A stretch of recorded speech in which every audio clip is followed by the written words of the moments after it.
এরশাদুল্লাহ সাহেব বর্তমানে সুস্থ আছেন, ওনাকে ওটিতে নেওয়া হয়েছে, ওনার অপারেশন বর্তমানে চলমান আছে।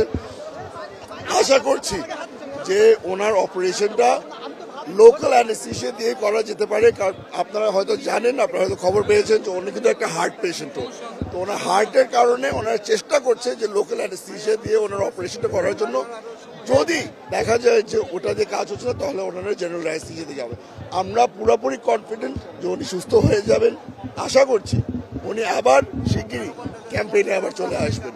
আপাতত ওনার লাইফ কোনো ডেঞ্জারে নেই, আলহামদুলিল্লাহ। এই ঘটনা যারা ঘটেছে তাদের আসলে আপনারা কি দাবি করছেন? আমরা এখন পর্যন্ত কোনো কিছু বলতে পারছি না। আমরা পুরোপুরি নির্ভর করছি বর্তমান পুলিশের উপরে। ওনার প্রশাসন তদন্ত করে আমাদেরকে যখন ইনফর্ম করবে আমরা আপনাদেরকে ইনফর্ম করে দেব। আমরা কোনো ধরনের স্পেকুলেশন করতে চাচ্ছি না। আপনাদের কোনো ধারণা কি নেই আসলে কেন ওনার উপর হামলা হতে পারে? সত্যি করে বলতে এই ধরনের ঘটনা যে ঘটবে এটা আমরা কোনো সময় আশা করিনি। আমরা আপনারা দেখেছেন নির্বাচনমুখী হওয়ার পর থেকে বেশ শান্তিপূর্ণভাবেই কিন্তু ক্যাম্পেইন করা হচ্ছিল। এই ঘটনাটা ঘটেছে, এটা খুবই আনফর্চুনেট। আশা করছি যে এরকম ঘটনা আর ঘটবে না। এটা একটা কমপ্লিট ফ্রিক অ্যাক্সিডেন্ট হয়েছে, আর এই জিনিসটা আশা করি আর হবে না। আমরা এখন এই ধরনের মানুষদেরকে বিভ্রান্তিতে আমরা ফেলতে চাই না। কোনো ধরনের সন্দেহ আমরা কিছুই করছি না। আমরা তদন্ত রিপোর্টের জন্য অপেক্ষা করছি।